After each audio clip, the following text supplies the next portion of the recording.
আসসালামু আলাইকুম everyone, welcome to Afsara's mini kitchen. আজকে আমি আপনাদের সঙ্গে একটা ভিন্ন রকমের পরোটা রেসিপি শেয়ার করব।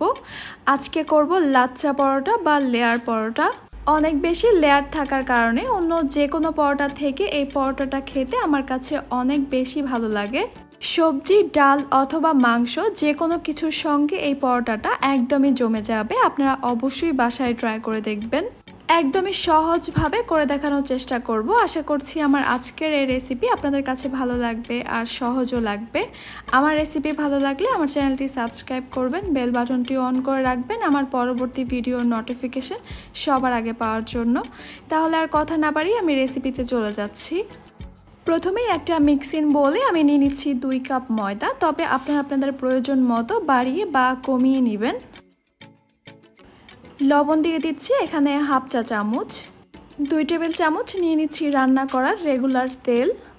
প্রথমে আমি এই সব কিছুকে একসঙ্গে খুব ভালোভাবে মিশিয়ে নিচ্ছি।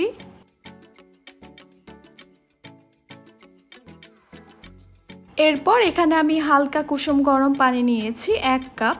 পানিটা কিন্তু একদমই কুসুম গরম, অতিরিক্ত গরম পানি নেওয়া যাবে না। 1 কাপ পানি আমি একসঙ্গে দিব না, আমি অল্প অল্প করে দিব আর মিশাতে থাকবো। নর্মালি রুটি পরোটা তৈরি করার জন্য আমরা ঠিক যেরকম ডো তৈরি করি এখানেও ঠিক সেরকমই একটা ডো তৈরি করে নিব।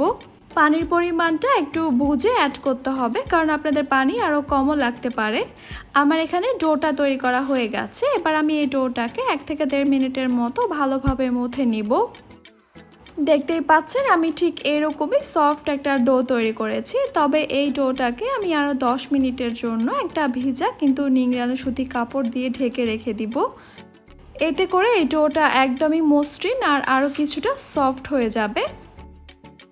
10 মিনিট পর আমি কাপড়টা তুলে নিচ্ছি। এখন আমি এই ডোটাকে আরও 1 থেকে 1.5 মিনিটের মতো মথে নিচ্ছি।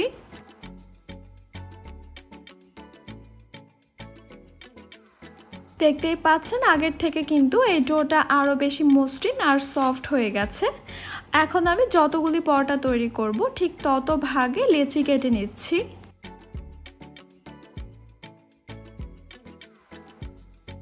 সবগুলি লেচি আলাদা করে নেওয়ার পর এবার আমি একটা করে লেচি নিচ্ছি আর বাকি লেচিগুলিকে আমি আবারও সুতি কাপড়টা দিয়ে ঢেকে দিচ্ছি।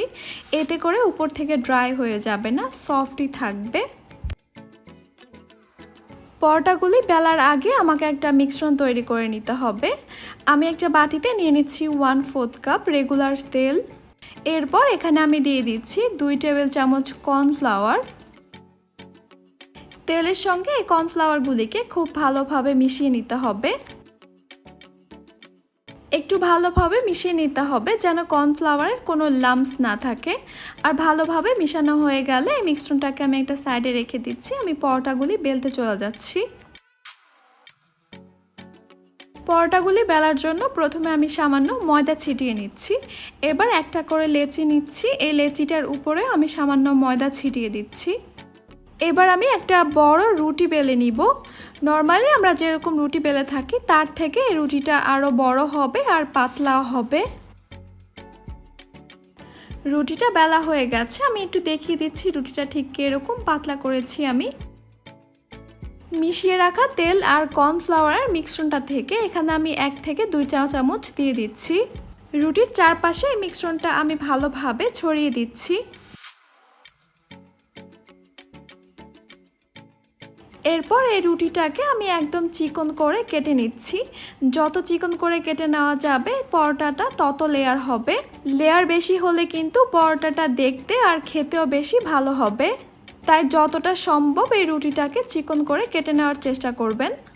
সম্পূর্ণ রুটি যখন এরকম কাটা হয়ে যাবে তখন একটা সাইড থেকে আবার জড়ো করে নিতে হবে সবগুলোকে।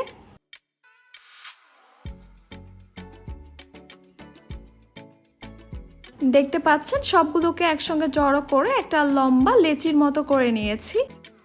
এবার এই লম্বা লেচিটাকে আরেকটু টেনে লম্বা করে নিচ্ছি। এরপর এক পাশ ধরে হাতের মধ্যে পেঁচিয়ে আবারও গোল করে নিচ্ছি। এবার আমি হাত দিয়ে প্রেস করে করে রুটিটাকে বড় করে নিচ্ছি।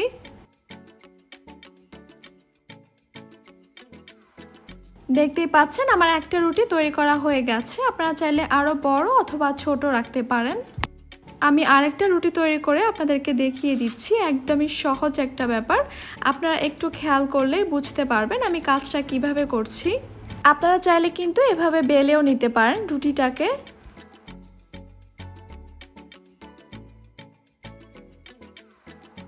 বেলে নেওয়া রুটিটাকে আমি আপনাদেরকে একটু ক্লোজ করে দেখিয়ে দিচ্ছি। দেখতেই পাচ্ছেন এখনই কিন্তু প্রত্যেকটা লেয়ার বোঝা যাচ্ছে। এখন আমি ভাজতে চলে যাচ্ছি। চুলায় একটা প্যান মিডিয়াম হিটে গরম করে নিয়েছি। এবার এই গরম প্যানের মধ্যে রুটিটাকে দিয়ে দিচ্ছি। প্রথমেই তেল দিব না, রুটিটাকে আমি দুই পাশ থেকে কয়েক সেকেন্ডের জন্য সেঁকে নিব।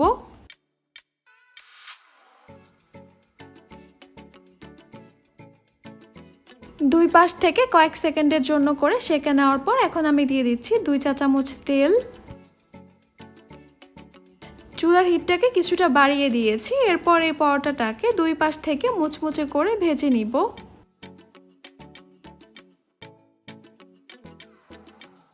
দুই পাশ থেকে এখন খুব সুন্দর একটা কালার চলে আসছে আর পরোটাটাও মচমচে ভাজা হয়ে গেছে। এখন আমি পরোটাটাকে তুলে নিচ্ছি।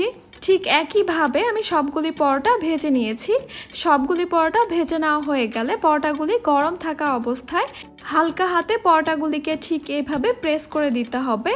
এতে করে পরোটার লেয়ারগুলি আরও খুব সুন্দরভাবে খুলে আসবে।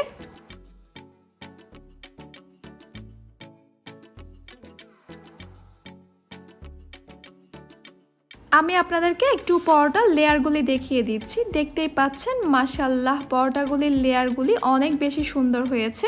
প্রতিটা লেয়ার কিন্তু একদম স্পষ্টভাবে বোঝা যাচ্ছে। দেখেই তো নিলেন কত সহজে একদম হোটেল স্টাইলে পারফেক্ট লাচ্ছা পরোটা তৈরি হয়ে গেল। এবার আপনাদের পছন্দ মতো যে কোনো কিছুর সঙ্গে এই পরোটাগুলিকে সার্ভ করতে পারেন। আশা করছি আমার আজকের এই লাচ্ছা পরোটার রেসিপি আপনাদের কাছে খুবই সহজ লেগেছে আর ভালো লেগেছে। আমার রেসিপি ভালো লেগে থাকলে আমার চ্যানেলটি সাবস্ক্রাইব করবেন, বেল বাটনটি অন করে রাখবেন আমার পরবর্তী ভিডিওর নোটিফিকেশন সবার আগে পাওয়ার জন্য। যে কোনো রেসিপি রিলেটেড যে কোনো কোশ্চেন অথবা অন্য কোনো রেসিপি যদি দেখতে চান তাহলে আমাকে কমেন্ট সেকশনে লিখে জানাতে পারেন। আমার কোনো রেসিপি যদি বাসায় ট্রাই করে থাকেন আমার সঙ্গে পিকচার শেয়ার করতে পারেন আমার ইনস্টাগ্রামে অথবা ফেসবুক গ্রুপে। লিঙ্কগুলি আমি ডেসক্রিপশন বক্সে দিয়ে দিব। এতক্ষণ আমার সঙ্গে থাকার জন্য আপনাদের সবাইকে জানাচ্ছি অসংখ্য ধন্যবাদ। সবাই অনেক বেশি ভালো থাকবেন, সুস্থ থাকবেন। আল্লাহ হাফেজ।